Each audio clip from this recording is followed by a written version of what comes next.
Hello student. आज हम लोग समझेंगे council of minister and cabinet के बीच में डिफरेंस क्या है। बहुत छोटा सा टॉपिक है, ज़्यादा से ज़्यादा मुश्किल से होगा 2 से 3 मिनट का। चलिए आराम से समझ लेते हैं। हमने जैसे पहले समझा था काउंसिल, यहाँ पे से समझिए काउंसिल ऑफ, एक बार मैं समझा चुकी हूँ, फिर भी समझा देती हूँ दोबारा से।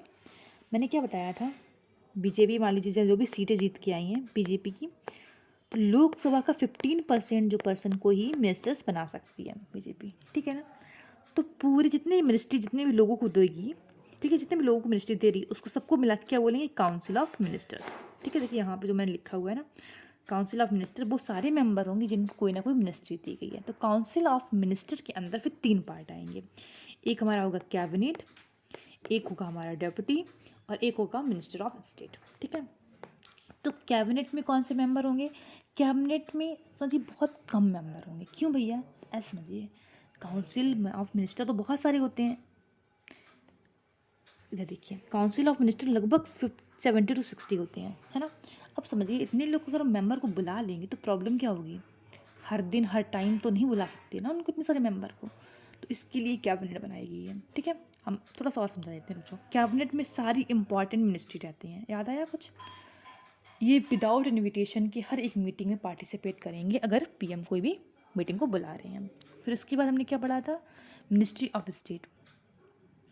कह रहा इसमें जो होती हैं कैबिनेट से छोटी वाली मिनिस्ट्री आती है। इंडिपेंडेंट मिनिस्ट्री इसमें भी हैं, इसमें भी इंडिपेंडेंट, लेकिन ये बड़ी मिनिस्ट्री हैं कैबिनेट में। स्टेट वाले में क्या होता है, मिनिस्ट्री छोटी होती हैं बट इंडिपेंडेंट ये भी हैं। ठीक है, ये मीटिंग को कब अटेंड करेंगे? जब इनको इन्विटेशन दिया जाएगा कि भैया आपको आना है, ठीक है, मीटिंग में, तब आएंगे। फिर आएंगे डेप्यूटी मिनिस्टर। ये कौन सी है? ये तुम्हारे कैबिनेट और जो मिनिस्ट्री ऑफ स्टेट है, इन दोनों के अंडर में जो मिनिस्ट्री है उनमें हेल्प करने के लिए होंगी। ठीक है, ये डेप्यूटी मिनिस्टर जो होते हैं हमारे, वो किसी भी मीटिंग में नहीं जाएंगे। समझ में आया? अब डेप्यूटी प्लस कैबिनेट प्लस तुम्हारा मिनिस्टर ऑफ स्टेट, तीनों को मिक्स कर दो, क्या बोल रहे हैं हम लोग, council of minister. Council of minister की 3 पार्ट हैं ये, deputy minister, cabinet minister, minister of state. आया समझ में? अब पट्टे से समझ लेते हैं हम लोग, 2 से 3 मिनट का काम है। चलिए, तो काउंसिल ऑफ मिनिस्टर में क्या होता है, बड़े हैं तो मतलब 60 से 70 मेंबर होते हैं। इसमें कितने होंगे, 50 to 20। ठीक है, काउंसिल ऑफ मिनिस्टर मैंने बताया ना कि 3 कैटेगरी में डिवाइड किया गया है। कौन कौन सी है? स्टेट वाली, कैबिनेट, तुम्हारा एक हो गया कौन, डेप्यूटी। ये खुद ही तुम्हारा is a part of council of ministers. ठीक है, काउंसिल ऑफ कैबिनेट जो होता है काउंसिल ऑफ मिनिस्टर का ही पार्ट है। It does not meet as a body, has no collective function. तो काउंसिल ऑफ कह रहा है कि एक मीटिंग की तरह सारे के सारे एक साथ कहाँ आते हैं काउंसिल ऑफ मिनिस्टर में? हम पढ़ चुके हैं ना भैया, डेप्यूटी अलग होते हैं, स्टेट वाले अलग होते हैं, जब इच्छा होती तब आते हैं ना, और कैबिनेट वाले पक्का आते हैं। तो कह रहा है वही कि एक साथ मीटिंग में नहीं मिलती है, लेकिन इनमें अगर बात कही जाए तो ये मीटिंग में एक साथ मिलते हैं। इनका डिसीजन जो होता है गवर्नमेंट के बिजनेस में कलेक्टिवली फंक्शन करता है। मतलब क्या है, इनका डिसीजन मेन होता है, कलेक्टिवली फंक्शन में काम करते हैं, मतलब एक साथ ही मीटिंग में आते हैं।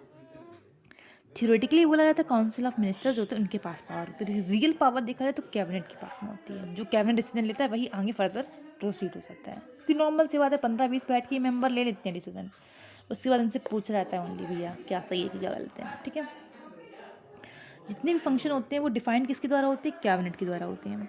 ठीक है, अब कह रहा है जो कैबिनेट ने,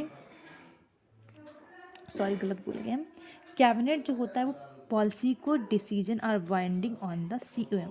इट्स पॉलिसी, जो कैबिनेट की पॉलिसीज होती हैं वो तुम्हारी काउंसिल ऑफ मिनिस्टर पर बाइंडिंग होती हैं। काउंसिल ऑफ मिनिस्टर का मतलब क्या हो गया, कैबिनेट को हटा दो, स्टेट वाला जो हो गया डेप्यूटी वाला हो गया, उनके ऊपर बाइंडिंग होती हैं। ठीक है, और जो काउंसिल ऑफ मिनिस्टर है उनकी सारी जो फंक्शंस होते हैं वो कौन डिटरमाइन करता है, कैबिनेट करता है। समझ आ रहा है?